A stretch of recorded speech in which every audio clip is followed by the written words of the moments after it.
ইমান বৰষুণ দিছে আজি চক এতিয়া ৰাতিপুৱাৰ পৰা বৰষুণ দিয়ে আছে এইখিনি মোৰ ফুলখিনি পিছফালৰ পৰা আনি পিনে মই আগফালে থলোহি হে এভৰিৱান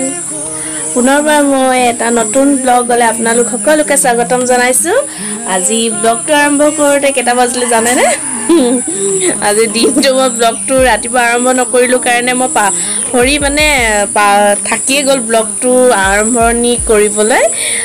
আজি এতিয়া বাজিছে সন্ধিয়া 5টা তথাপিও পোহৰ হৈ আছে বহুত পোহৰ হৈ আছে বতৰ বেয়া যদিও ওয়েদাৰ বহুত বেয়া আজি 2-3 দিন মান হ'ল বৰষুণে দি আছে বতাহ মাৰি আছে ঠাণ্ডাও লাগি আছে ৰেইনি সিজনত গৰম কিবা খাবলৈ বহুত মন যায় আপোনালোকৰ মন যায় নাই নাজানো কিন্তু মোৰ বহুত মন যায় সেইকাৰণে ভাবিছো আজি গৰম কিবা এটা বনাও বলক যাও কিচেনলৈ তাৰ আগতে মোৰ ফুলখিনি দেখাই লও এই কিজোপা এবাৰ আগফালে আনি থলুহি পৰিচয় কৰাই দিম বাৰু এদিন ভালকৈ আপোনালোকক আজি এইদৰে দেখালো আপোনালোকক চাই লওক একিজোপা লাকি বেম্বো হয় এয়া পিছফালৰ পৰা আনি আগফালে থলুহি হেনতে গৰম কিবা বনাওগে আহি যাওক আপোনালোকে ৰ'ব ভিডিঅ'টো সম্পূৰ্ণৰূপে চাই থাকিব আখত জনাবলৈ নাপাহৰিব ভিডিঅ'টো কেনেকুৱা পালে বৰষুণ বতৰ গৰম কিবা বনাও বুলি কৈছিল আপোনালোকক আলু চপ বনাও বুলি ভাবিছো মই 4টা আলু বইল কৰি ললো প্ৰথমে এতিয়া 2টা সৰু পিয়াজ লৈ লৈছো আৰু 3টা জলকীয়া 3টা দিলেও হ'ব নিদিলেও হ'ব জ্বলা যদি বিচাৰিছে তেন্তে হলে 3টা দিব এতিয়া মই পিয়াজ আৰু জলকীয়া কিটা কাটি লওঁ আৰু এফালে মই বাদাম ফ্ৰাই কৰি থৈছো বেছি নহয় অলপ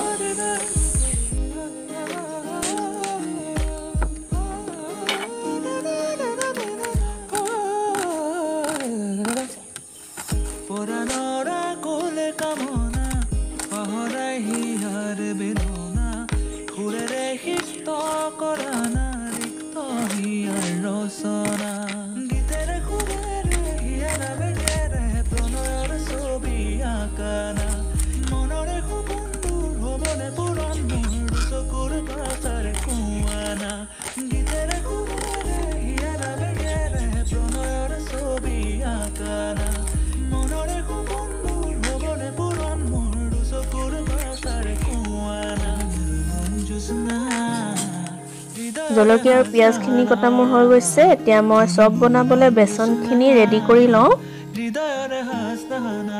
প্ৰথমে মই 4 চামুচ বেচন লৈ লৈছো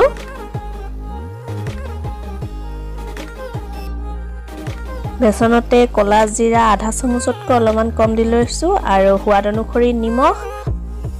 আৰু মই দিছো এচিকুট সোডা আপোনালোকে বেকিংও ইউজ কৰিব পাৰে এতিয়া গুটেখিনি মই মিক্স কৰি লওঁ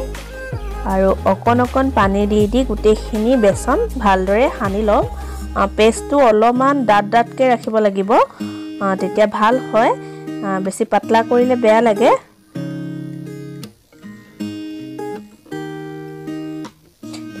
এইটো হিচাপত মই বেচনটো ৰাখিম অলপ ডাট হৈ আছে চক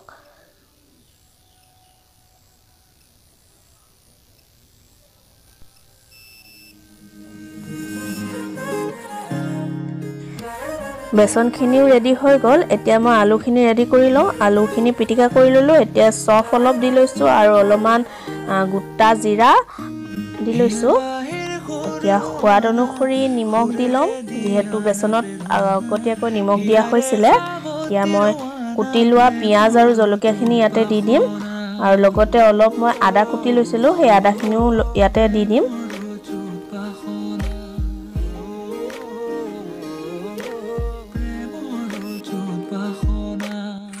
এতিয়া মান ধনিয়া পাত দুখিলা মই কুটি দি দিম আপোনালোকে ধনিয়া পাত থাকিলেও দিব পাৰে কোনো কথা নাই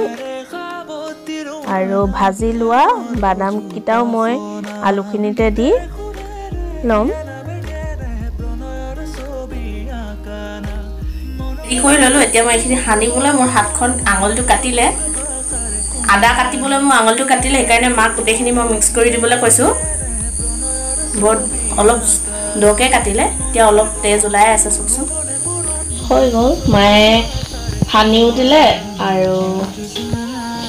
আলু চপৰ চেপু দি দিলে এতিয়া মই ভাজো মই হাতখনৰে নোৱাৰিম বুলি মায়ে চেপটো দি দিলে এয়া এতিয়া গোটেইখিনি ৰেডি হৈ আছে বেচনো ৰেডি হৈ আছে এতিয়া মই এইখিনি ডুবাই পিনে ফ্ৰাই কৰিম এফালে তেলো গৰম হৈ আছে এতিয়া এটা এটাকে আলু চপ লৈ মই বেচনত লেটিয়াই ফ্ৰাই কৰিম আৰু হাতেৰে কৰিলে বেছি ভাল ধুনীয়া হয় যেহেতু মোৰ হাত আঙুলটো কটাৰ কাৰণে মই হাতেৰে কৰিব পৰা নাই চামুচেৰে গোটেইখিনি কাম কৰিবলৈ লৈছো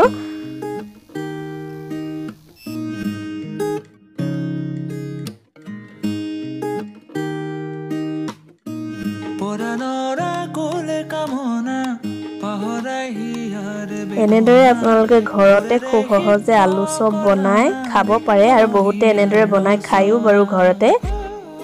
মই কিদৰে বনাও ঘৰতে আলু চপ সেইখিনি আপোনালোকক আজি দেখুৱাইছো একদম মছলা ইউজ কৰা নাই গুড়া মছলা মই একো ইউজ কৰা নাই আপোনালোকে দেখিছে খুব সাধাৰণ আৰু সিম্পল ভাৱে বনোৱা আলু চপ হয়তো আপোনালোকে সকলোৱে ঘৰত বনাই খাব মই যিকিটা বস্তুৰে আলু চপ বনাইছো আপোনালোকৰ ঘৰৰ কণমানি কিটাক এইদৰে বনাই খোৱালে একো অপকাৰ নকৰে খালি জলকীয়াৰ পৰিমাণটো আপোনালোকে চাই ল'ব লাষ্ট পিস আছেগে এই পিস বনোৱাৰ পাছত মোৰ হৈ যাব আলু চপ বনোৱা এটো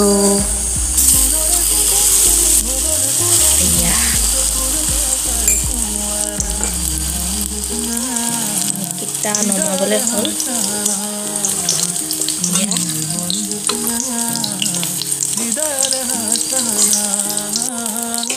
লাষ্ট পিসটো বনি আছে আৰু ইফালে আন্ধাৰো হৈ গ'ল চক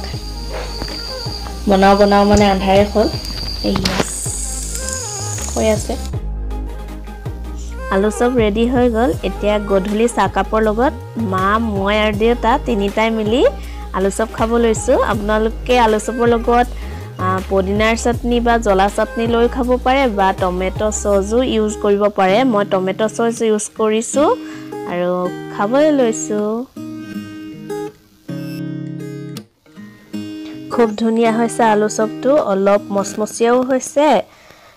কোমলো হৈছে এনেদৰে কৰোনা টাইমত ঘৰতে থাকি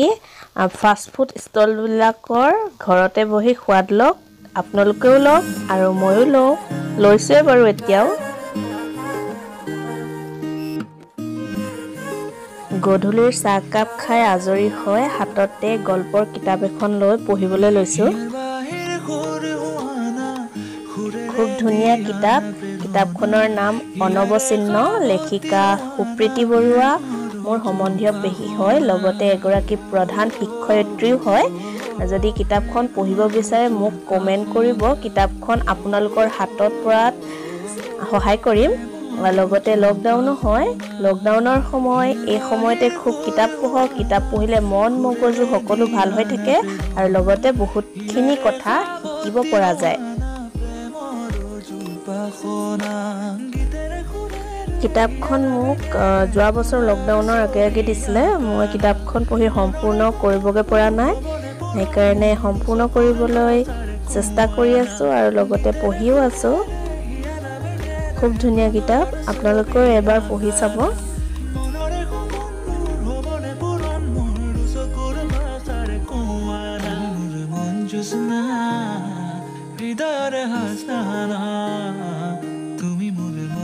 কিতাপখন পঢ়ি আৰু নিজৰ কিবা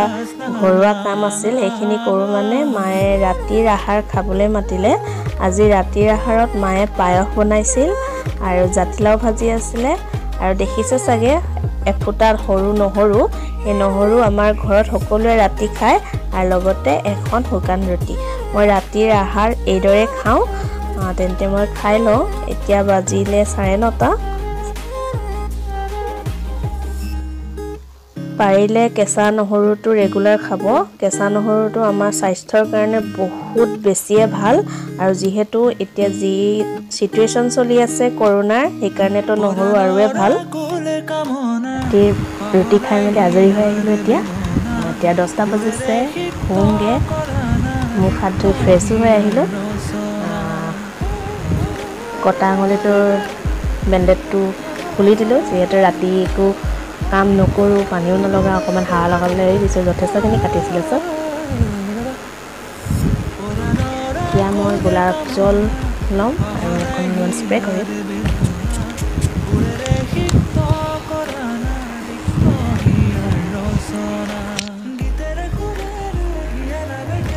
তেন্তে শুওঁগৈ। শোৱাৰ আগতে ব্লগটো সামৰণি মাৰি দিওঁ। যদি মোৰ ভিডিঅ'টো ভাল লাগিছে লাইক শ্বেয়াৰ কৰি দিব আৰু ছাবস্ক্ৰাইব কৰি দিব। যদিহে আপুনি মোৰ চেনেলটো নতুন হয় বেল আইকনটো প্ৰেছ কৰি দিব। আহিবলগীয়া মোৰ ভিডিঅ'ৰ নটিফিকেশ্যনসমূহ আপোনালোকে পাই থাকিব। পুনৰ লগ পাম এটি নতুন ভিডিঅ'ৰ সৈতে। আজিৰ ভিডিঅ'টো চোৱাৰ বাবে বহুত বহুত ধন্যবাদ। Bye bye, good night.